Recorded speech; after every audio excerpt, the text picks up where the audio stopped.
महाराष्ट्राचे कुलदैवत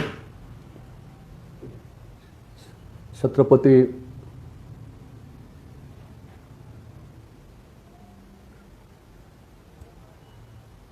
शिवाजी महाराज, क्रांतिबा ज्योतिबा फुले, सावित्रीबाई फुले भारतीय संविधानाचे शिल्पकार डॉक्टर बाबासाहेब आंबेडकर, लोकशाहीर अण्णाभाऊ साठे यांच्या विचारांना पहिल्यांदा विनम्र अभिवादन। आज बहुजन संघटक लेक्चर सिरीजमध्ये 75व्या स्वातंत्र्य दिनानिमित्त जे विशेष व्याख्यानमालेचं आयोजन केलेलं आहे, या व्याख्यानमालेमध्येच मी आपल्याशी संवाद साधणार आहे। आपल्याशी संवाद साधण्याची संधी बहुजन संघटकचे कांडेकर यांनी दिली, त्याबद्दल मी पहिल्यांदा त्यांचेही आभार या ठिकाणी व्यक्त करतो। आणि आज या लाईव्ह कार्यक्रमामध्ये जे जॉईन झालेले आहेत सर्व बंधू आणि भगिनी मित्र हो, ज्या पद्धतीने आज आपण स्वातंत्र्याचा 75वा वर्ष साजरे करतो, त्याप्रमाणे शाहू महाराजांची या ठिकाणी स्मृती शताब्दी देखील या ठिकाणी आहे। 75व्या या स्वातंत्र्याच्या वर्षाच्या निमित्ताने आपल्या देशाचे पंतप्रधान मोदी यांनी 15 ऑगस्ट रोजी दिल्लीमध्ये ध्वजारोहण केलं। त्याच्या पूर्वसंध्येला आपल्या देशाच्या राष्ट्रपती द्रौपदी मुर्मू यांनी राष्ट्राला उद्देशून देखील भाषण केलं। आपल्या सर्वांना माहिती आहे की 15 ऑगस्ट 1947 रोजी आपला देश स्वातंत्र्य झाला। 26 नोव्हेंबर 1949 रोजी आपल्या देशाचं संविधान तयार झालं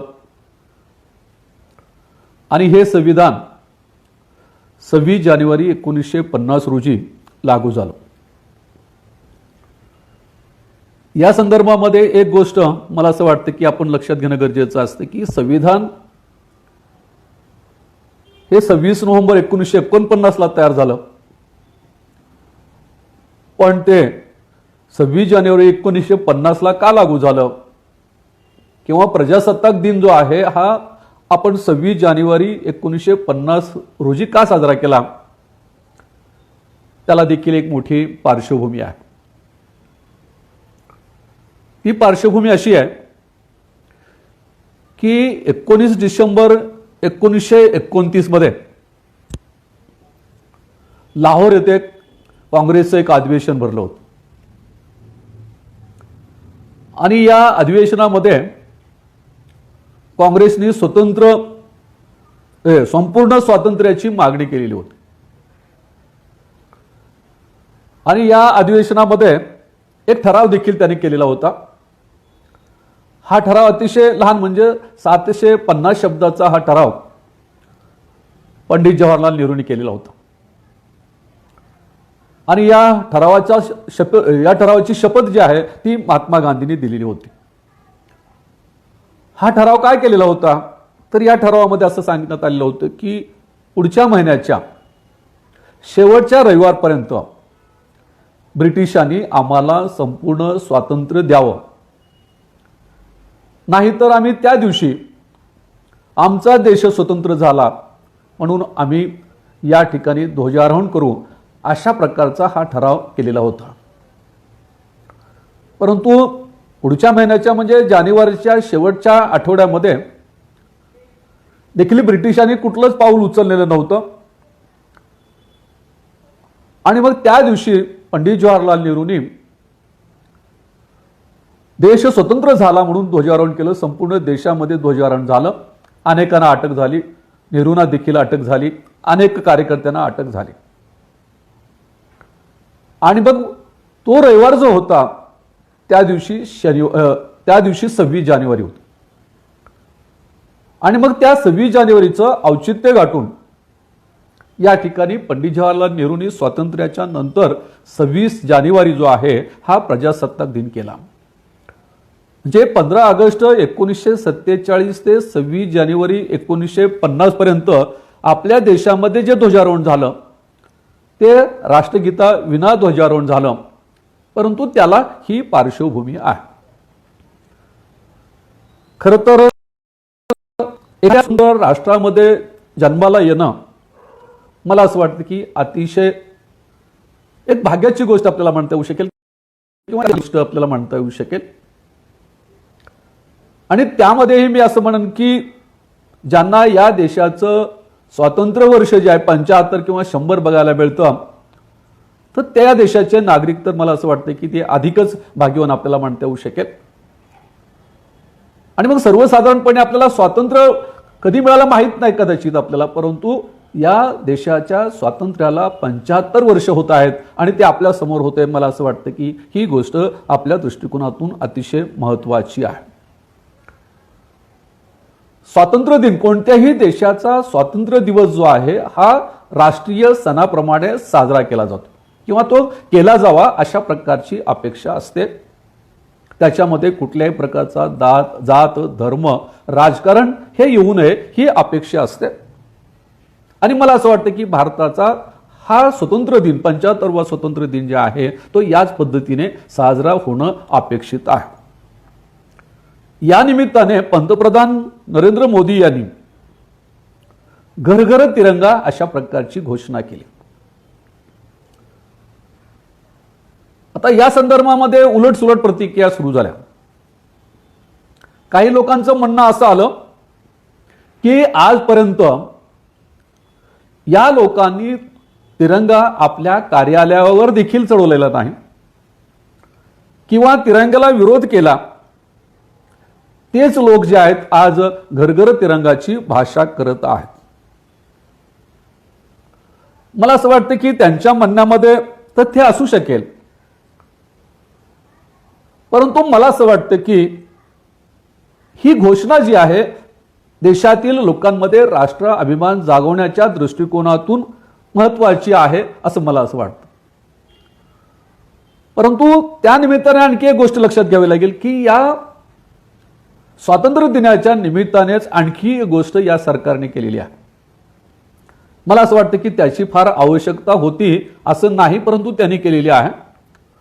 त्यांनी काय केलेलं आहे की 14 ऑगस्टला फाळणी दिवस जो आहे हा या ठिकाणी निषेधाचा दिवस किंवा दुःख दिवस जो आहे हा देखील साजरा या ठिकाणी केलेला आहे. शाळा महाविद्यालयामध्ये त्यावेळेची चित्र ही लावण्यात आलेली आहेत. मला असं वाटतं की त्या दिवशी पाकिस्तानला स्वातंत्र्य मिळालेले 14 ऑगस्ट रोजी पाकिस्तान स्वतंत्र झाला आणि त्या दिवशी देखील आपण आपल्या देशामध्ये पाकिस्तान फाळणीची चित्र लावण्यामागची भूमिका जी आहे ही मात्र मला असं वाटतं की न कळण्याजोगी आहे. जर तुम्हाला 14 ऑगस्ट रोजी पाकिस्तान फाळणीची चित्र दाखवायची असतील तर मला असं वाटतं की आणखी एक गोष्ट तुम्ही करायला पाहिजे होती मग की 14 ऑगस्ट 1947 रोजीच, म्हणजे त्या लेखाला देखील 75 वर्ष होतं. 14 ऑगस्ट 1947 रोजी ऑर्गनायझर नावाचं एक पत्रक निघतं. हे RSSचं पत्रक आहे. या पत्रकामध्ये एक लेख आलेला होता. मला असं वाटतं की तो लेख देखील मग आपण का प्रकाशित केला नाही. तो लेख कशा प्रकारचा होता, त्या लेखामध्ये काय होतं तो लेख मोठा होता, परंतु त्याच्यातला एक महत्वाचा भाग होता जो बोल्ड लाईनने छापलेला होता. त्या लेखामध्ये काय लिहिलं होतं? उद्या म्हणजे 15 ऑगस्ट रोजी ते लोक म्हणजे काँग्रेस असेल किंवा ज्यांनी स्वातंत्र्य मिळवलं ते असेल की ते लोक आमच्या हातात तिरंगा देतील, परंतु आमच्याकडून त्याला काहीही आदर किंवा स्वीकृती दिली जाणार नाही. एवढंच नाही तर त्या लेखामध्ये असं म्हटलं गेलेलं आहे की हिंदू धर्मामध्ये 3 शब्द किंवा 3 आकडा जो आहे तो आपशुकन मानला जातो आणि या ध्वजामध्ये देखील 3 रंग आहेत. त्यामुळे याचाही घातक परिणाम जो आहे हा भारतावर होऊ शकतो, त्याचा वाईट मानसिक परिणाम हा होऊ शकतो, म्हणून आमचा या तिरंग्याला विरोध आहे. अशा प्रकारचा लेख जो आहे हा 14 ऑगस्ट 1947 रोजीच या ठिकाणी मध्ये छापला गेलेला होता. मग हा लेख देखील तुम्ही छापायला पाहिजे होत, कारण त्या लेखाला देखील 75 वर्ष ही झालेली आहेत. आणि म्हणून लोक जी या संदर्भामध्ये काही शंका व्यक्त घेतात ती शंका मग या ठिकाणी रास्त वाटायला लागते.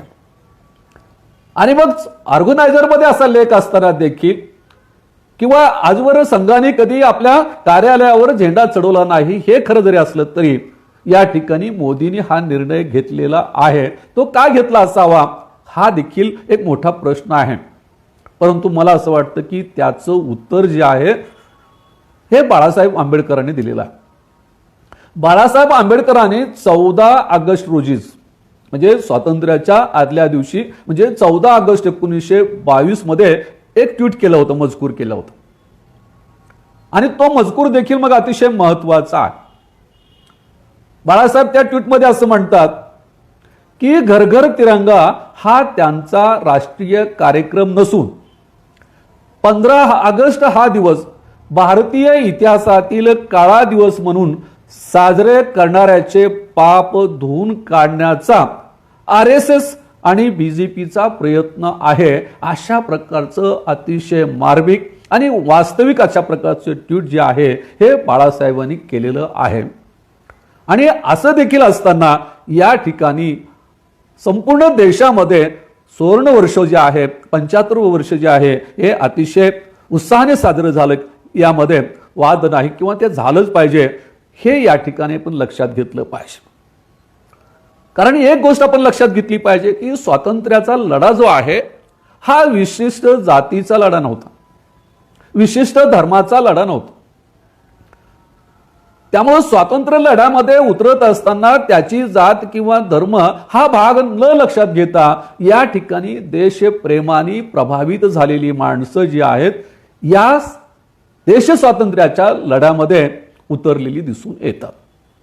यामध्ये अनेक लोकांचा आपल्याला उल्लेख करता येऊ शकेल. त्यातील काही महत्त्वपूर्ण लोकांचा मी उल्लेख या ठिकाणी करतो. यामध्ये रामप्रसाद मिल, लोकमान्य टिळक, महात्मा गांधी, पंडित जवाहरलाल नेहरू, सुभाषचंद्र बोस, विलास सावरकर, मंगल पांडे, भगतसिंग, चंद्रशेखर आझाद या सर्व महापुरुषांचा या ठिकाणी उल्लेख करणं गरजेचं आहे.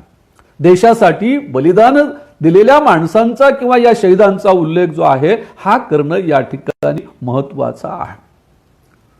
परंतु त्याच्यामध्ये देखील काही माणसं जी आहेत ही या इतिहासामध्ये असताना देखील या लढ्यामध्ये देखील त्यांचं नाव उशिरा आलेलं दिसून येतं. हे उपेक्षित होते, त्यांना उपेक्षित ठेवण्याचं काम केलं. त्याच्यातल्या काही लोकांचा उल्लेख आपल्याला करावा लागेल की ज्यांचं देशाच्या स्वातंत्र्यामध्ये फार मोठं योगदान आहे. यामध्ये बिरसा मुंडा यांचा उल्लेख आपल्याला करता येऊ शकेल. मन्या कोळी, विठोबा कुंभार, बाबू गेनू, आत्या भिल्ल आणि न्हावी समाजाचे अण्णासाहेब कोतवाल उर्फ भाई कोतवाल यांचा उल्लेख या ठिकाणी करणं गरजेचं आहे. इतिहासाने या लोकांना न्याय दिला नाही असं मला वाटतं. न्हावी समाजामध्ये असलेले भाई कोतवाल यांचं तर स्वातंत्र्य चळवळीमधलं योगदान अतिशय महत्वाचं आहे. ब्रिटिशाच्या विरुद्ध लढा देत असताना भारतीयांना कुठल्याही प्रकारचा त्रास होता कामा नये या भूमिकेतून त्यांनी ब्रिटिशांच्या विरोधामध्ये संघर्ष केलेला आहे. मन्या कोळी नावाचा कोळी समाजातला माणूस जो आहे त्याचंही योगदान या ठिकाणी अतिशय महत्वाचं आहे. आणि या सर्व लोकांच्या शिवाय आणखी असंख्य असे लोक असतील की जे काळाच्या पडद्याआड आहेत किंवा ज्यांचं नाव आणखी पुढे आलेलं नाही, या सर्वांना देखील आपल्याला धन्यवाद द्यावे लागतील. त्यांच्या लढ्याला आपल्याला या निमित्ताने सलाम करावा लागेल. आणि ही सगळी मंडळी जी आहे ही अतिशय निष्ठेने देशाच्या स्वातंत्र्यामध्ये शहीद झालेली दिसून येते. देशाच्या स्वातंत्र्यामध्ये या ठिकाणी सहभागी झालेली दिसून येते. त्यांनी आपल्या नातेवाईकापेक्षा देखील, आपल्या जवळच्या लोकांपेक्षा देखील देश स्वातंत्र्याला अतिशय महत्त्वाचं मानलेलं दिसून येतं. यामध्ये अनेक गोष्टी आपल्याला सांगता येतील, पण एका गोष्टीचा उल्लेख या ठिकाणी करतो. पंजाबमध्ये एक कादंबरी आलेली होती, खूप गाजली कादंबरी, श्री नावाची कादंबरी. स्त्री पात्र असलेली ही कादंबरी आहे. देशाच्या चळवळीमध्ये काम करणाऱ्या तरुणांची ही कादंबरी आहे. आता या श्री कादंबरीमध्ये दोन आहेत, कर्तार सिंह आणि श्री, हे दोन महत्वपूर्ण पात्र आहेत. त्या कादंबरीमध्ये असं दाखवण्यात आले की कर्तार सिंह जो आहे हा देशाच्या स्वातंत्र्यासाठी धडपडणारा आणि बलिदान करू इच्छिणारा हा तरुण आहे. आणि मग त्याच्या काही साथीदारांनी काय केले की एका ब्रिटिश अधिकाऱ्यांना भर सभेमध्ये बॉम्बने उडवण्याचं ठरवलं. त्यांनी प्लॅन केलं, परंतु त्यांचं प्लॅन फसलं, म्हणजे तिथल्या पोलिसांना ते माहीत झालं. आणि मग या ठिकाणी कर्तार सिंह आणि त्याच्या सहकाऱ्यांना त्या ठिकाणी अटक झाली. त्यावेळेला कर्तार सिंह अस्वस्थ झाला. त्याच्या मनामध्ये होतं की हा कट जो आहे हा कट आमच्या पुरता मर्यादित होता, मग हा कट जो आहे हा ब्रिटिशापर्यंत कसा गेला याच्यामुळे ते अस्वस्थ होत. परंतु शेवटपर्यंत त्याला कळालं नाही की या कटाचा सुगावा ब्रिटिशांना कुणी दिला. आणि त्याचा सूत्रधार म्हणून कर्तार सिंहाला फाशीची शिक्षा झाली. आणि मग ही फाशीची शिक्षा झाल्यानंतर फाशी देण्याच्या काही दिवस अगोदर एक मुलगी जी आहे त्याला येऊन भेटते. तिचं नाव असते श्री. ती श्री जाऊन काय करते की त्याचं अभिनंदन करते. परंतु त्याबरोबर ती असं म्हणते की मी केवळ तुझं अभिनंदन करायला आलेले नाही, तर मला तुझ्याशी विवाह करायचा. त्यावेळेला कर्तार सिंह म्हणते की तुला कदाचित माहित नसेल की मला 2 दिवसांनी फाशी दिली जाणार आहे. ती म्हणते की मला तेही माहिती आहे की 2 दिवसांनी तुला फाशी दिली जाणार आहे. मग तो असं म्हणतो की 2 दिवसांनी मरणाऱ्या माणसाशी लग्न करण्यापेक्षा पंजाबमध्ये अनेक असे तरुण आहेत, त्या तरुणापैकी कुठल्याही तरुणाशी विवाह करून तू आपला संसार सुखी कर. त्यावेळेला ती श्री असं म्हणते की पंजाबमधल्या रस्त्यावर फिरणाऱ्या माणसाशी विवाह करून त्याच्याशी संसार करण्यापेक्षा मला तुझी विधवा होऊन जगण्यामध्ये अतिशय आनंद आहे. आणि म्हणून ती लग्नासाठी हट्ट करते. आणि त्या हट्टापोटी जे आहे कर्तार सिंहाचं आणि तिचं लग्न होतं. परंतु लग्नाची अट पूर्ण करण्याच्या अगोदर तो श्रीला असं म्हणतो की तुझी खूपच इच्छा आहे, पण माझी एक अट आहे की आम्ही त्या ब्रिटिश अधिकाऱ्यांना मारण्याचा जो कट केला होता हा आमच्या सर्व मित्रांना माहित होता, तर तो इतरांना कसा माहीत झाला याचा तू शोध घेशील, याचं मला वचन दे. आणि ती श्री वचन देते. त्यांचं लग्न होतं. आणि मग त्या 2 दिवसांनी कर्तार सिंहाला फाशी होते. आणि वर्तमानपत्रामध्ये कर्तार सिंहाला फाशीची फाशी दिलेली बातमी येते. परंतु त्याच्यापेक्षा लोकांना आश्चर्य असं वाटतं की त्या बातमीच्या खालीच या ठिकाणी श्रीची बातमी असते की श्री नावाच्या मुलीने कर्तार सिंहाशी लग्न केलं, तिने देखील स्वतःवर गोळी झाडून आत्महत्या केली. आणि त्याच्यामध्ये आणखी एक असतं की तिने आत्महत्या करण्यापूर्वी आपल्या बापाला ठार मारलं आणि त्यानंतर तिने स्वतःवर गोळी घालून घेतली. मग त्याचा मजकूर असा असतो की तिने 2 दिवसापूर्वी कर्तार सिंहाशी लग्न केलं आणि कर्तार सिंहाला वचन दिलं होतं की त्या कटाचा सुगावा ब्रिटिशांना देणाऱ्या माणसाचा तू शोध घे. आणि तिने त्या माणसाचा शोध घेतला आणि तो माणूस दुसरा तिसरा कोणी नसून तिचा वडील असतो. म्हणून ती काय करते की तिने पहिल्यांदा आपल्या वडिलाला ठार मारते आणि ती स्वतः गोळी घालून घेते. म्हणजे एवढ्या निष्ठेने या ठिकाणी या देशातल्या तरुणांनी या देशाच्या स्वातंत्र्यासाठी प्रयत्न केलेले आहेत, हे आपण लक्षात घेतलं पाहिजे. आणि आज आपण जे आहे या ठिकाणी स्वातंत्र्याचा जो आनंद घेतो आहे तो आनंद घेण्याचं कारण असं आहे की या ठिकाणी या बलिदानांचं जे या तरुणांनी जे बलिदान दिलेलं आहे त्या बलिदानाचा परिणाम म्हणून या ठिकाणी आपण या स्वातंत्र्याचा आनंद घेतो आहोत. वीरा सावरकरांच्या संदर्भामध्ये देखील आपल्याला म्हणतो येईल की यांनी देखील स्वातंत्र्य लढ्यामध्ये सहभाग दर्शवलेला आहे. की आपण जर कधी या ठिकाणी सेक्युलर जेल जे आहे या सेक्युलर जेलमध्ये पाहिल्यानंतर त्या ठिकाणचं वातावरण, त्या ठिकाणी शिक्षेची पद्धत पाहिल्यानंतर आपल्याला त्या जेलमध्ये असलेल्या लोकांची कल्पना येऊ शकते.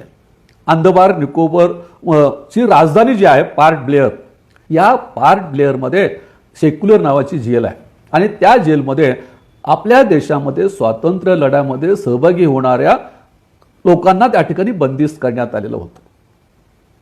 आणि त्या जेलमध्ये जे आहेत विदा सावरकर होते, स्वातंत्र्यवीर सावरकर होते. पण एक गोष्ट लक्षात घेतली पाहिजे की आतापर्यंत आमच्या समोर इतिहास असा सांगितला गेला की त्या काळ्या पाण्याची शिक्षा किंवा त्या जेलमध्ये सावरकर होते किंवा सावरकरच होते किंवा त्यांचाच जास्त उल्लेख या ठिकाणी केलेला आहे. परंतु या संदर्भामध्ये अलीकडे अशी माहिती आलेली की सावरकर एकटे त्या जेलमध्ये नव्हते, तर 114 या ठिकाणी स्वातंत्र्य सेनानी त्या जेलमध्ये होते.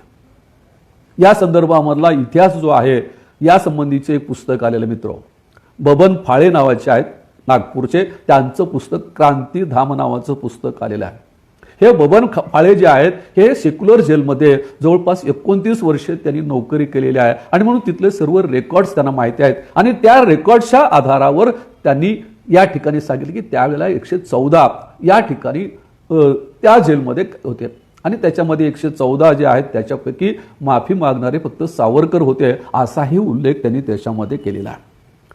आता मगाशी ज्या ज्या लोकांचा मी उल्लेख केला ही माणसं देखील या जेलमध्ये होती, या सेक्युलर जेलमध्ये होती की ज्याचा मी उल्लेख केला की मन्या कोळी, जसा कुठेही उल्लेख नाही. ते मन्या कोळीला देखील सावरकरांच्या जेलमध्ये ठेवण्यात आले होतं. विठू कुंभार नावाचा माणूस होता त्यालाही ते ठिकाणी केलं होतं. गिरवल कुणबी नावाचा तरुण होता त्याला देखील या ठिकाणी ठेवण्यात आलेलं होतं. बिहारमधून एकमेव त्या ठिकाणी होता, तो देखील मुस्लिम होता, तो देखील या जेलमध्ये होता. आणि मग या जेलमध्ये प्रचंड यातना देण्यात आलेल्या होत्या. त्या ठिकाणच्या तरुणांना प्रचंड त्रास दिला जातो, अनेकांनी त्या ठिकाणी आत्महत्या केलेल्या आहेत. तर अशा स्वरूपाचं बलिदान देणारे जे तरुण आहेत या तरुणांनी आपलं आयुष्य जे आहे, आपलं तारुण्य जे आहे हे देशाच्या स्वातंत्र्यासाठी बलिदान केलेलं आहे. म्हणून त्यांना पहिल्यांदा आपण सन्मानाचा सल्यूट करणं हे गरजेचं आहे. परंतु 15 ऑगस्ट रोजी मोदीने या ठिकाणी स्वातंत्र्याचं भाषण करत असताना, लाल किल्ल्यावरचं भाषण करत असताना अनेकाची नावं या ठिकाणी घेतली, परंतु काही नावं जी आहेत ही त्यांनी जाणीवपूर्वक टाळलेली आहेत. त्यातलं महत्वाचं नाव म्हणजे पंडित जवाहरलाल नेहरू. खरं तर पंडित जवाहरलाल नेहरूंचं देशाच्या स्वातंत्र्यामधलं योगदान जे आहे मोदींनाच काय पण कुणालाही नाकारता येणार नाही. ते किती असेल त्याचा भाग कमी जास्त असू शकतं, परंतु देशाच्या स्वातंत्र्यामध्ये यांचा सहभाग देखील महत्वाचा होता. परंतु नेहरूंचं नाव जे आहे हे त्यांनी घेतलेलं नाही. का घेतलेलं नाही तर त्याला देखील एक पार्श्वभूमी आहे मित्र, की संघाचं जे बायबल आपण म्हणतो ते संघाचं बायबल जे आहे ते बंच ऑफ थॉट आहे. त्याची मराठीमध्ये देखील आवृत्ती आलेली आहे. विचारधन नावाचं पुस्तक गोळवळकरांचं जे आहे ते मराठी भाषांतर केलेलं आहे. ते पुस्तक पाहिल्यानंतर आपल्याला लक्षात येऊ शकेल की त्या पुस्तकातील 111 आणि 12 जी प्रकरणं आहेत त्या 2 प्रकरणामध्ये एक गोष्ट त्यांनी सांगितलेली आहे. बंच ऑफ थॉटच्या 11व्या प्रकरणामध्ये आणि 12व्या प्रकरणामध्ये काय केलं की भारताचे शत्रू कोण आहेत किंवा भारताला कुणापासून धोका आहे अशा आशयाची 2 प्रकरणं आहेत. त्याच्यामध्ये त्यांनी पहिल्यांदा सांगितलं की भारताला धोका किंवा भारताचा शत्रू कोण आहे, त्याच्यामध्ये त्यांनी सांगितलं मुसलमान आहे. त्यानंतर त्यांनी दुसरं नाव घेतलं या ठिकाणी घेतलंय ख्रिश्चन आहे. तिसरं त्यांनी सांगितलं की कम्युनिस्ट आहेत आणि 4थ्या आघाडीवर पंडित जवाहरलाल नेहरू आहेत.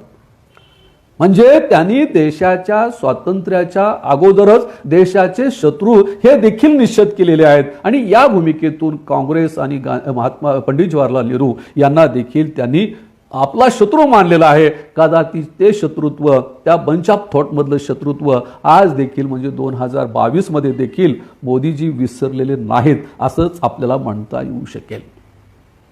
परंतु आपल्याला एक गोष्ट निश्चितपणे सांगावी लागेल की या देशामधला लहानातला लहान असेल त्याचंही बलिदान आहे, मोठ्यातल्या मोठा असेल तर त्याचंही बलिदान असेल, त्याचं प्रमाण कमी अधिक असेल, परंतु या देशासाठी बलिदान जाणाऱ्या सर्व शहीदांना तेवढा सन्मान देणं गरजेचं आहे. परंतु ही गोष्ट मला असं वाटतं की या सरकारच्या लक्षामध्ये नाही आहे.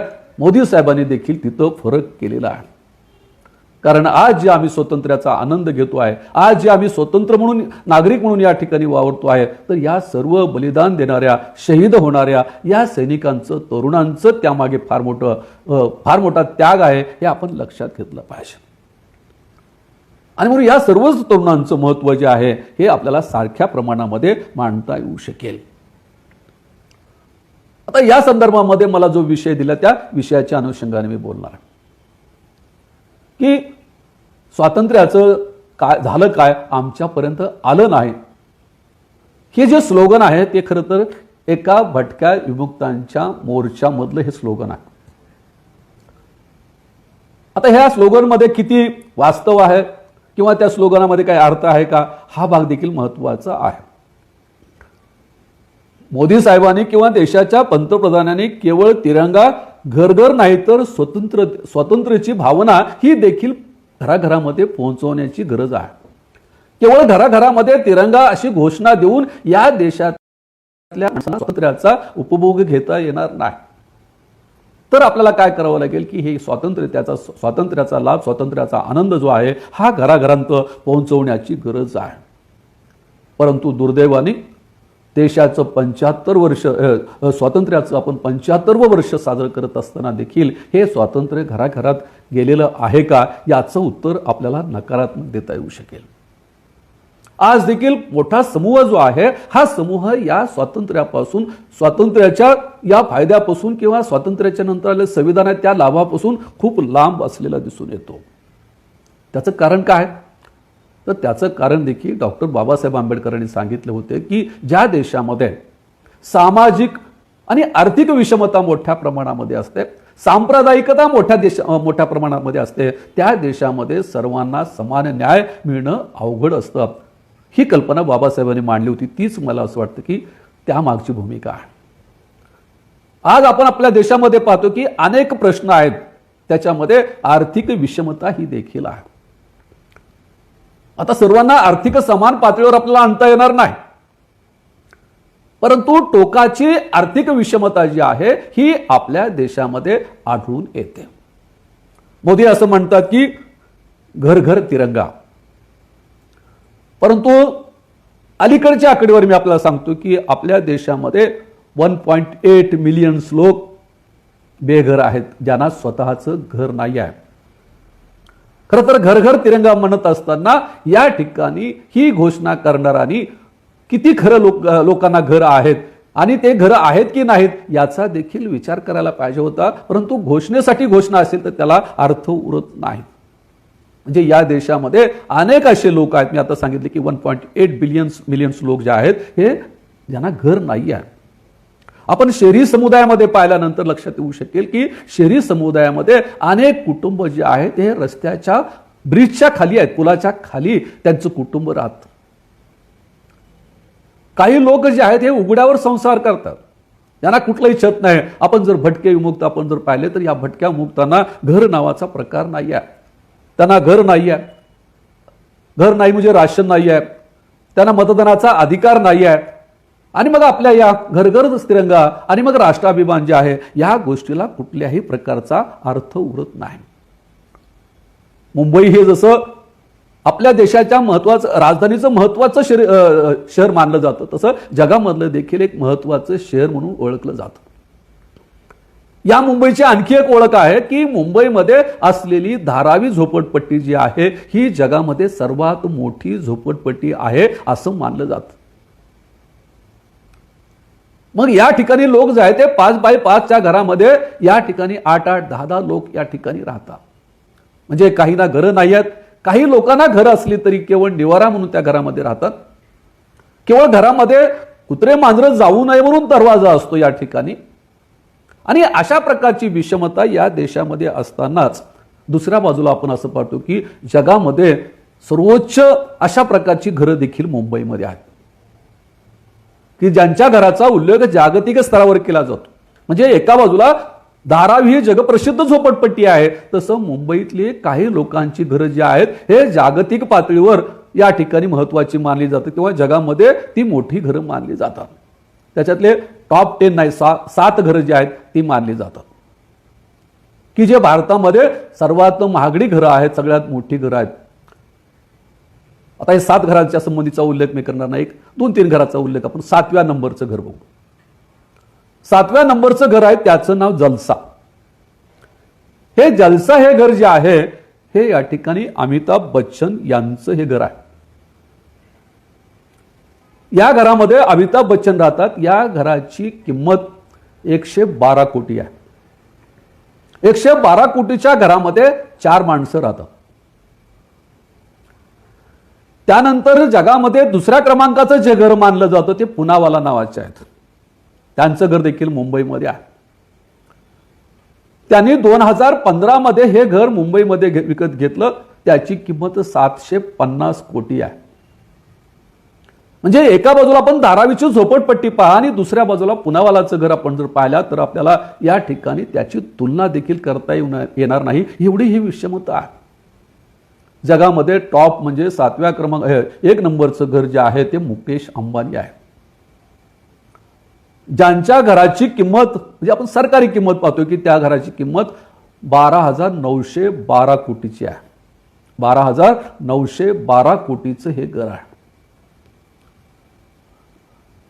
आपण धारावी झोपडपट्टीमध्ये 5x5 या झोपडीमध्ये 7 ते 8 लोक राहतात. अंबानीचं या घरामध्ये 27 मजली घर आहे. 49 बेडरूम आहेत. 600 नोकर आहेत. 600 कार आहेत, कार पार्किंग आहे. 3 हेलिपॅड आहेत आणि एवढ्या मोठ्या घरामध्ये 4 माणसं राहतात. मला असं वाटतं की एवढ्या मोठ्या घरामध्ये या लोकांची भेट तरी होती की नाही अशा प्रकारची गोष्ट आहे. म्हणजे एवढी टोकाची विषमता या ठिकाणी आपल्याला दिसून येतो. पण मोदी साहेब नेहमी भाषणामध्ये मित्र हो असं म्हणतात. ते जरी आपल्याला मित्र हो म्हणत असतील तर त्यांचे खरी मित्र हे अंबानी आहेत. आणि म्हणून त्यांनी मित्राची ही प्रॉपर्टी जी आहे ही त्यांनी वाढवलेली आहे. अंबानीच्या घरामध्ये जे पाणी वापरलं जातं, अंबानीच्या घराच्या शेजारी असणाऱ्या ज्या 4-5 झोपडपट्ट्या आहेत त्यांचं जे आठवड्याचं पाणी आहे तेवढं पाणी एकट्या अंबानीच्या घरामध्ये वापरलं जातं. एवढी टोकाची विषमता ज्या देशामध्ये आहे त्या देशामधल्या सामान्य माणसाला स्वातंत्र्याचा लाभ घेणं अतिशय अवघड असं आपल्याला म्हणता येऊ शकेल. त्यांचं स्वतःचं एक हॉस्पिटल आहे, त्या फॅमिलीपुरतं हॉस्पिटल केलेलं आहे. त्यांच्या आरोग्याच्या संदर्भामध्ये त्याच्या कुटुंबामध्ये खूप जागरूकता आहे. दुसऱ्या बाजूला आपल्याला असं लक्षात येऊ शकेल की औषध उपचार घेणं देखील आम्हाला शक्य नाही अशी काही कुटुंब या देशामध्ये आहेत. तुम्हाला सहज आठवलं म्हणून सांगतो की वराळे साहेब म्हणून होते आमच्या लातूरमध्ये काही दिवस, ते डिस्ट्रिक्ट जज म्हणून होते आणि कळंबच्या तालुका याच्यामध्ये होते. त्यांनी एक गोष्ट सांगितली होती, अनुभव सांगितला की ते म्हणले कळंब तालुक्यामधली एक केस माझ्या समोर आली. पारधी समाजातला व्यक्ती होता आणि त्यांनी गांजाची झाडं चोरली हा त्याच्यावर आरोप होता. त्याच्याकडे वकील देखील नव्हता. मग त्यावेळेला त्या म्हणले की तुला वकील नसेल तुला सरकारी वकील मिळू शकेल वगैरे. पण ते म्हणाले मग साहेब मला काही वकिलाची गरज नाही. आणि म्हणले ते गांजे चोरलेलं होतं त्याच्यासाठी मला शिक्षा दिली. म्हणले त्याला 2 महिन्याची मी शिक्षा दिली.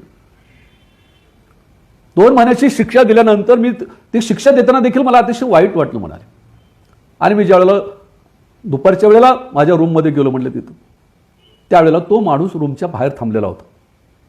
वराळे साहेब म्हणले की मला असं वाटलं की त्याला अतिशय वाईट वाटलं की यासाठी 2 महिन्याची शिक्षा खूप आहे, पण मी फार विचार करून ती शिक्षा दिलेली होती आणि तरी देखील त्या माणसाला मी मध्ये बोलावून घेतलं म्हणाले.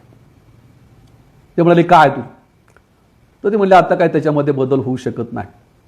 त्यावेळेला तो माणूस म्हणाला साहेब मला ती शिक्षा 2 महिन्याच्या ऐवजी आणखी 1 महिना वाढवून दिली असती तर बरं झालं असतं. 3 महिन्याची शिक्षा करावी याची विनंती करण्यासाठी तुमच्याकडे आलेलो आहे. वराळे साहेब म्हणजे मला क्षणभर कळेना गेलं की हा माणूस काय बोलतोय. आणि मग त्यावेळेला सांगितलं साहेब माझी बायको जी आहे ही गरोदर आहे. याच्या अगोदरची 2 मुलं जी आहेत माझी औषध उपचाराविना मेलेली आहेत. किमान हिला तरी सरकारी दवाखान्यामध्ये तिची डिलिव्हरी व्हावी. आणि मला माहिती आहे की शिक्षा झाल्यानंतर तिची डिलिव्हरी जी आहे ही शासकीय हॉस्पिटलमध्ये केली जाते आणि ते मूल वाचल, मला असं वाटतं, म्हणून मला 3 महिन्याची शिक्षा द्या असं सांगणार होतं. म्हणजे लक्षात घ्या, अशा प्रकारचं दारिद्र्य दुसऱ्या बाजूला आहे. आणि म्हणून असे पराकोटीचं दारिद्र्य जर असेल तर त्या देशातल्या माणसापर्यंत हे स्वातंत्र्य कसं पोहोचेल. आणि म्हणून ते प्रश्न विचारणं साहजिक आहे की या स्वातंत्र्याचं काय झालं. जशी आर्थिक आपल्यामध्ये विषमता आहे तशी शैक्षणिक देखील आहे. आणि शैक्षणिक विषमता जी आहे ही तर आपण सातत्याने वाढत चाललेली आहे. आमचं संविधान आम्हाला मूलभूत अधिकार म्हणून शिक्षणाचा सांगते की शिक्षण घेणं हा मूलभूत अधिकार आहे. आणि दुसऱ्या बाजूला हा मूलभूत अधिकार असून देखील आम्हाला शिक्षण घेणं अशक्य झालेलं आहे. आणि म्हणून अनेक मुलं जी आहेत ही आज शाळाबाह्य आहेत. किती मुलं शाळाबाह्य आहेत हे सांगायला शासनाला देखील लाज वाटते, म्हणून ते शासन खोटी आकडेवारी देते. आणि मग त्यातल्या 2011 मध्ये या संबंधीची आकडेवारी बाहेर त्यावेळेला 1 कोटी मुलं जी आहेत हे शाळाबाह्य होती. 2014 मध्ये हीच मुलं दुप्पट झाले, 2 कोटी मुलं शाळाबाह्य होती. मराठी शाळा बंद होत चाललेल्या आहेत, जिल्हा परिषदेच्या शाळा बंद होत चाललेल्या आहेत, नगरपालिकेच्या शाळा बंद होत चाललेल्या आहेत. आणि त्याच्याऐवजी इंग्रजी शाळा ज्या आहेत त्या मोठ्या प्रमाणामध्ये येत आहेत. एका बाजूला मी मराठीचा आग्रह धरतोय आणि मराठी शाळा मोठ्या प्रमाणामध्ये काढतोय आणि मग त्या शाळेमध्ये आमची मुलं शिकणं हे अशक्य झालेलं आहे. गोरगरिबांची मुलं जी आहेत ती ते शिक्षण घेऊ शकत नाहीत, कारण त्याची फीस जी आहे ही त्यांना कदापि परवडू शकत नाही. आमच्या लातूर सारख्या ठिकाणी देखील इंग्लिश मिडियमची शाळा जी आहे त्याच्यामध्ये लाख रुपयापर्यंत फीस आहे. मुंबई पुण्यामध्ये तर ही फीस मोठ्या प्रमाणामध्ये आहे. आणि त्यामुळं ही मुलं शाळेत कशी घालायचा हा प्रश्न आहे. आणि मग ही मुलं जी आहेत शाळेच्या ऐवजी मग आई वडिलांना मदत करतात. आई वडील काय करतात, शाळेत घालून तरी काय होणार आहे, आणि म्हणून ते आपले मदत म्हणून त्याला ठेवतात. आणि ही मुलं शाळेपासून शिक्षणापासून वंचित राहतात. याच्यामध्ये मुलींचं प्रमाण तर प्रचंड मोठं आहे. जवळपास 20 लाख म्हणजे याचं प्रमाण जे आहे ते खूप मोठं आहे. आणि या मुलांपैकी आणखी दुसरी धक्कादायक गोष्ट आहे की 40% मुलीची गळती आहे. म्हणजे एकूण मुलींपैकी 40% मुली ज्या आहेत या पूर्णपणे शिक्षण घेत नाहीत. आणि त्याच्यापेक्षा धक्कादायक गोष्ट अशी आहे की या 40%पैकी 20 लाख मुली ज्या आहेत हे ध्येय विक्रय करण्याचं काम करतात. आणि त्याच्यामध्ये आणखी एक त्याच्यामध्ये आहे की यापैकी जवळपास बहुतांशी मुले जे आहेत या अल्पवयीन आहेत. म्हणजे ज्या मुली शाळेत जायला पाहिजे, शिकायला पाहिजे, अशा वेळेला आपल्या कुटुंबाचा उदरनिर्वाह करण्यासाठी या मुली ज्या आहेत या ध्येय विक्री करण्याचं काम करतात. म्हणजे आज अशी परिस्थिती आहे की ज्यांना शिक्षणाची गरज आहे, ज्यांना संविधानाने शिक्षणाचा अधिकार दिलेला आहे, मूलभूत अधिकार दिलेला आहे, त्यांना शिक्षण घेता येऊ शकत नाही. आणि ज्यांना शिक्षणाची गरज आहे त्यांना शिक्षण नाही. आणि ज्यांना शिक्षणाची गरज नाही ती मुलं जी आहेत हे अमाप पैसा देऊन या ठिकाणी शिक्षण घेताना दिसून येतात. अशा प्रकारची परिस्थिती शिक्षण क्षेत्रामध्ये आहे. मग भारताचे नागरिक जे आहेत हे कसे बनणार आहेत याची कल्पना आपण करून घ्या. आणि मग या अशा कुटुंबापर्यंत आपल्याला ह्या स्वराज्याचा फायदा कसा मिळू शकेल. आज या 75 वर्ष स्वातंत्र्याला होत असताना देखील या देशातला दलित माणूस जो आहे तो असुरक्षित आहे. आज दलित समाजामध्ये जन्माला येणारी मुलगी जी आहे ही असुरक्षित आहे. या संबंधीची रिसेंट आकडेवारी आपल्याला सांगतोय की आज देखील मिनिटाला 1 दलितावर अत्याचार केला जातो. एका मिनिटाला एका दलितावर अत्याचार केला जातो. दररोज 111 महिलांवर अत्याचार केले जातात. खैरलांजी प्रकाराने संपूर्ण भारत देश हादरून गेला. खैरलांजी या देशामध्ये या देशाच्या स्वातंत्र्यामध्ये घडावा किंवा स्वतंत्र भारतात घडावा याच्यापेक्षा लाजिरवाणी कुठली गोष्ट असू शकते. किंवा परवाच आपण पाहिले की जी घटना जी आहे राजस्थानमधली अतिशय विदारक अशा प्रकारची आहे. राजस्थानमधल्या जालोर जिल्ह्यामध्ये सुराना या गावामध्ये आपण पाहिलं की इंद्रकुमार मेघावाल नावाचा मुलगा आहे, 3रीचा मुलगा आहे. त्याला शिक्षकाने मरेपर्यंत मारावं. काय गुन्हा घडलेला होता?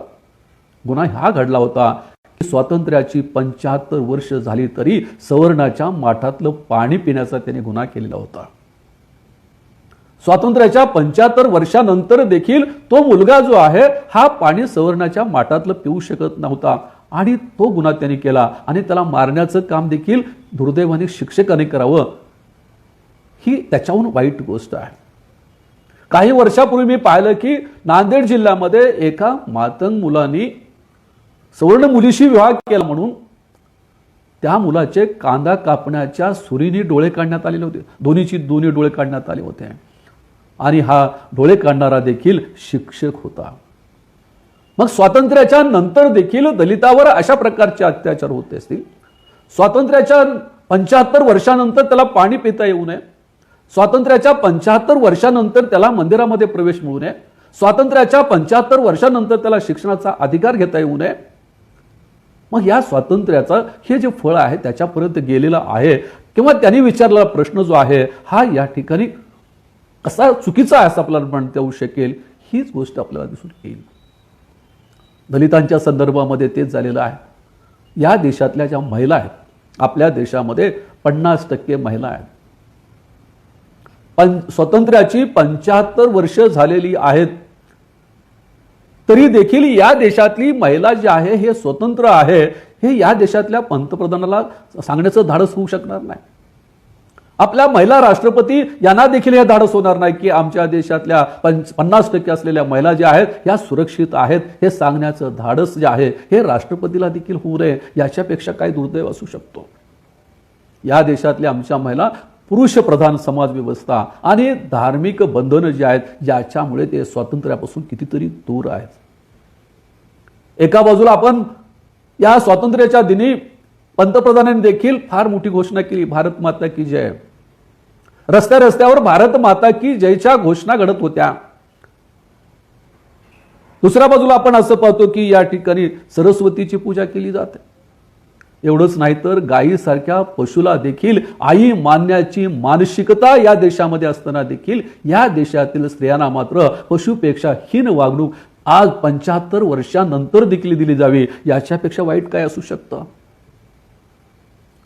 या संदर्भामधली देखील रिसंट आकडेवारी जी लोकसभेमधून आली ती तुम्हाला सांगतो की दर 19 मिनिटाला एक लैंगिक अत्याचार होतो महिलांच्या संदर्भामध्ये. दर 34 मिनिटाला एक बलात्कार या देशामध्ये होता. दर 12 मिनिटाला एक महिलेवर शारीरिक अत्याचार होता. आज देखील या देशातली स्त्री संध्याकाळी घराच्या बाहेर पडू शकत नाही. आज देखील ती असुरक्षित महसूस करते. या देशामध्ये गायीचं रक्षण करणारे गोरक्षक तयार झाले. पशुसारख्या प्राण्याला गाय माता म्हणून तिचं रक्षण करणारे गोरक्षक तयार झाले. परंतु या देशामध्ये आईचे रक्षक, बहिणीचे रक्षक निर्माण होऊ शकले नाहीत. याच्यापेक्षा दुर्दैव काय असू शकते. आई बहिणीचे रक्षण करणारी एखादी संघटना आणखी देखील निर्माण होऊ शकलेली नाही. हे काय कशाचं लक्षण आपल्याला म्हणता येऊ शकेल. तुम्हाला सांगतो की गुजरातमध्ये प्रचंड दंगल झाले. या दंगलीमध्ये अमानुष कत्तली करण्यात आल्या. त्याच्यामध्ये बानू नावाची एक महिला होती. या बानू नावाच्या महिलेने ही दंगल सुरू झाल्यानंतर ती पाहण्यासाठी रस्त्यावर आले. रस्त्यावर आल्याबरोबर काही नराधावाने तिला पकडलं आणि तिच्यावर बलात्कार केला. बलात्कार केल्यानंतर ती बेशुद्ध पडली. बेशुद्ध शुद्धीवर आल्यानंतर तिच्या लक्षात आलं नाही की किती लोकांनी बलात्कार केला याची कल्पना देखील करू शकत नव्हती. तिला चालता येत नव्हतं. अशा अवस्थेमध्ये तिने दवाखाना गाठला आणि मग तिने कोर्टामध्ये ती केस अनेक वर्ष चालली. या ठिकाणी 11 लोकांना जन्मठेप झाली. म्हणजे हिंदू महिलावर अन्याय अत्याचार झाला तर त्याला वेगळा न्याय, मुसलमानावर झाला तर वेगळा न्याय, दलितावर झालेला वेगळा न्याय. ही मनुस्मृतीची न्याय व्यवस्था स्वातंत्र्याच्या 75 वर्षानंतर देखील टिकून आहे हे आपण लक्षात घेतलं पाहिजे.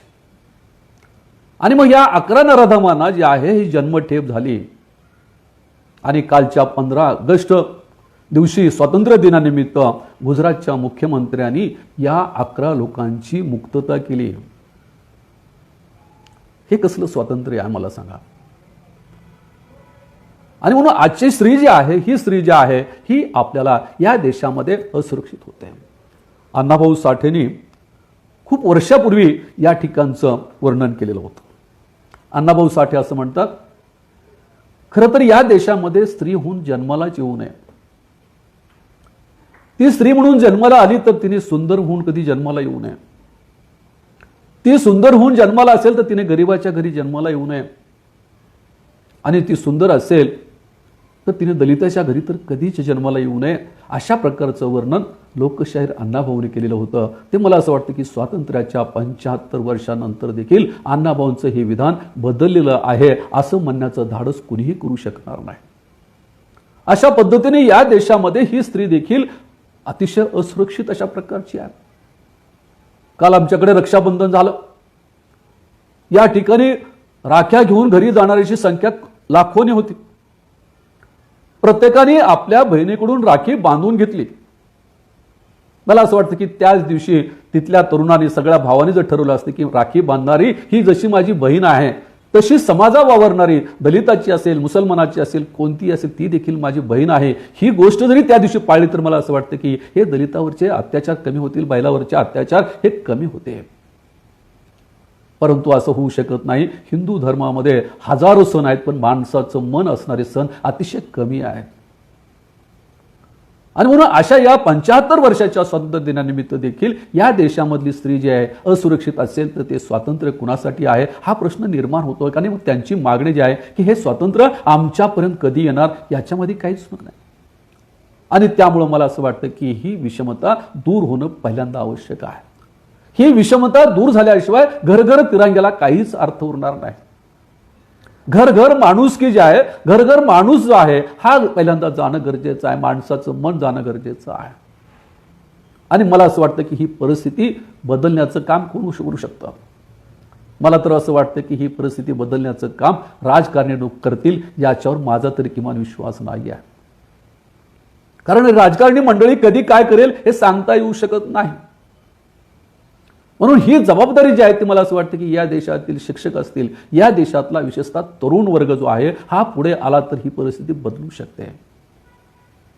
या देशातली ही परिस्थिती बदलण्याचं सामर्थ्य जे आहे हे या देशातल्या तरुणावर आहे. ही परिस्थिती बदलण्यासाठी लोकशाहीचा चौथा खांब पत्रकारिता हा मानला जात असायचा, परंतु आज त्याच्यावर देखील किती विश्वास ठेवायचा हा प्रश्न निर्माण झालेला आहे. आजचे पत्रकार काय करतात आपल्याला माहिती आहे. अर्णव गोसावी नावाचा पत्रकार दिल्लीमधून बसताना बोलतो. तो काय पत्रकार हा बोलतोय की काय हुकुमशाह बोलतोय कळत नाही. या पत्रकाराला दर महिन्याला 1 कोटी रुपये पगार मिळतो. हा 1 कोटी पगार घेऊन तो कोणाचा हितसंबंध साधतो हे आपल्या लक्षात येऊ शकेल. त्याला हे दुःख दिसणार नाही, ही विषमता दिसू शकणार नाही. आणि म्हणून या ठिकाणी प्रामाणिक पत्रकार जे आहेत हे तयार होणं गरजेचं आहे. पत्रकारांनी प्रश्न विचारले पाहिजेत. शासनाला प्रश्न जे विचारतात ते प्रश्न शासनापर्यंत घेऊन गेले पाहिजेत. परंतु आजची पत्रकारिता जी आहे ही अशी करत नाही. ज्यावेळेला पत्रकार प्रभावी होतात त्यावेळेला समाजामध्ये असलेलं चित्र बदललं जाऊ शकतं हे आपल्या लक्षात येऊ शकतं. त्याचं एक उदाहरण आपल्याला सांगतोय. केविड कॉर्टर नावाचा एक माणूस फोटोग्राफर होता. त्यांनी काय केलं होतं की सुदानमध्ये प्रचंड दुष्काळ पडला होता. आणि त्या दुष्काळामध्ये त्याने एक पाहिलं चित्र की एक मूल जे आहे त्याच्या पोटामध्ये अन्न नाही, काय नाही, तो कधी मरेल याचा भरोसा नाही असं एक मूल होतं. आणि त्याच्यासमोर एक गिधाड आहे. आणि ती गिधाड काय करते की हे मूल कधी मरतंय ह्याची वाट पाहत. आणि ती फोटोग्राफी त्या कॉर्टरने केलेली होती. आणि त्या फोटोग्राफीला पारितोषिक देखील मोठ्या प्रमाणामध्ये आलं होतं. आणि त्या पारितोषिक वितरणाच्या दिवशी काही पत्रकार त्याला भेटले. म्हणजे पत्रकारामध्ये देखील कशी दृष्टी असली पाहिजे लक्षात घ्या. त्या पत्रकारांनी त्याला तो पारितोषिकाचा कार्यक्रम झाल्यानंतर त्या पत्रकाराने त्याला विचारलं, तू ज्या मुलीचा फोटो काढला होतास त्या मुलीचं काय झालं. तो म्हणाला मला काही माहित नाही, मला खूप घाई होती, मला विमान गाठायचं होतं आणि त्यामुळे त्या मुलीचं काय झालं मला माहित नाही. मग पत्रकारांनी दुसरा त्याला महत्वाचा प्रश्न विचारला की ते फोटोग्राफी करीत असताना तिथे एक मुलगी आणि एक गिधाड होती. किती गिधाड त्या ठिकाणी होती.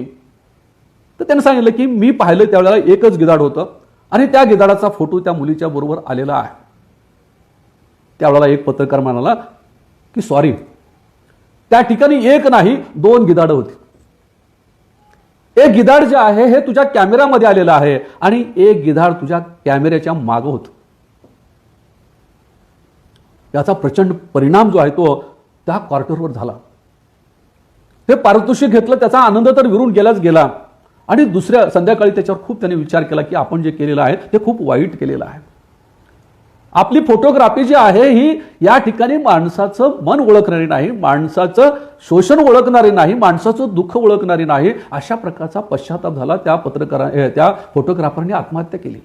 मला असं वाटतं की असे प्रश्न विचारणारे पत्रकार जे आहेत हे पत्रकार निर्माण झाले, या ठिकाणचा तरुण जागा झाला, तर मला असं वाटतं की त्याच्या ह्या परिस्थितीमध्ये चेंज होऊ शकेल. या ठिकाणी केवळ घोषणाबाजी करून, राजकारण त्याच्यामध्ये आणून या ठिकाणी देशाचं स्वातंत्र्य जे आहे त्याचे किती आपण 100 वर्ष जरी साजरे केले तरी त्याचं मला असं वाटतं की त्याचं फलित जे आहे हे फलित फार मोठे येईल असं वाटत नाही.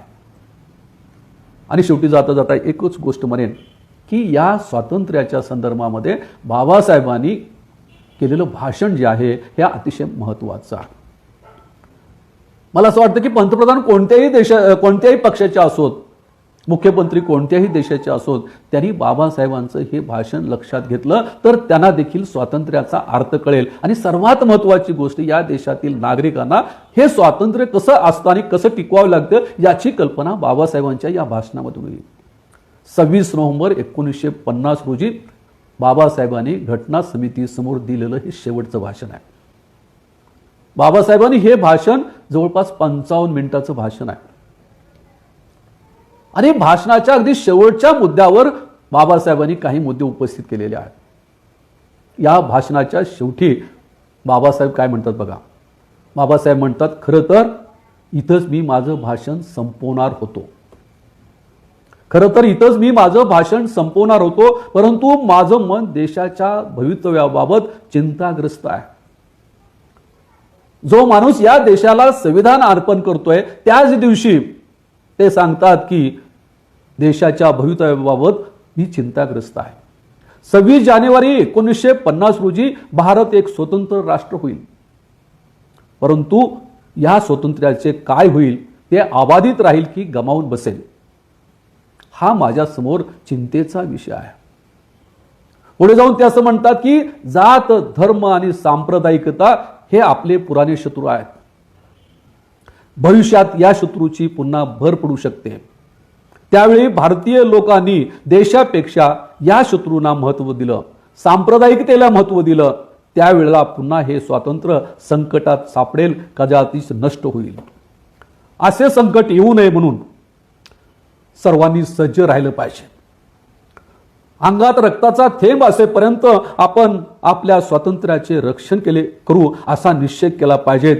त्याचप्रमाणे सामाजिक आणि आर्थिक विषमतेने स्वातंत्र्य आणि देश देखील नष्ट होऊ शकतो. आणि या ठिकाणी बाबासाहेबांनी हे भाषण संपवलेलं आहे.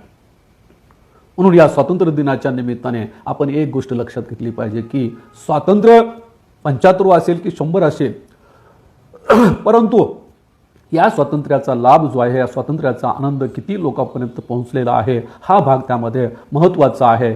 आणि म्हणून स्वातंत्र्याचं काय झालं, आमच्यापर्यंत का नाही आलं, हा जो प्रश्न जो आहे विचारण्याचं कारण ही सामाजिक विषमता आहे, सांप्रदायिकता आहे, धर्माधर्मामध्ये असलेला आकस आहे. या ठिकाणी माणसं जे आहेत देशाच्या स्वातंत्र्याचा उत्सव करण्यापेक्षा आपल्या गर्वाचा, या ठिकाणी आपल्यातील विकृतीचा जो आहे हा या ठिकाणी सन्मान करतात की काय, अशा प्रकारची भीती निर्माण होईल, अशा प्रकारचं वातावरण या ठिकाणी आहे. म्हणून या देशातल्या तरुणांनी, या ठिकाणच्या लोकांनी ही गोष्ट लक्षात घेतली पाहिजे. पुन्हा एकदा या ठिकाणी मी राहुल खांडेकर यांचं मनपूर्वक या ठिकाणी अभिनंदन करतो. आणि विशेषतः त्यांनी दिलेला विषय जो आहे अतिशय महत्त्वाचा आणि मार्मिक अशा प्रकारचा विषय होता, त्याबद्दल मी त्यांचे पुन्हा एकदा आभार मानतो. त्याचप्रमाणे या कार्यक्रमासाठी आपण बरेच जण या ठिकाणी लाईव्ह झालात, त्याबद्दल आपल्या सर्वांचे मी पुन्हा मनपूर्वक आभार मानतो. या देशाच्या 75व्या या स्वातंत्र्य दिनानिमित्त आपल्याला हार्दिक शुभेच्छा देतो. आणि या देशाच्या स्वातंत्र्यासाठी ज्यांनी बलिदान दिलेलं आहे या सर्व शहीद झाले आहेत त्या सर्वांना या ठिकाणी मानाचा मुजरा करतो आणि या ठिकाणी थांबतो. जय हिंद, जय महाराष्ट्र.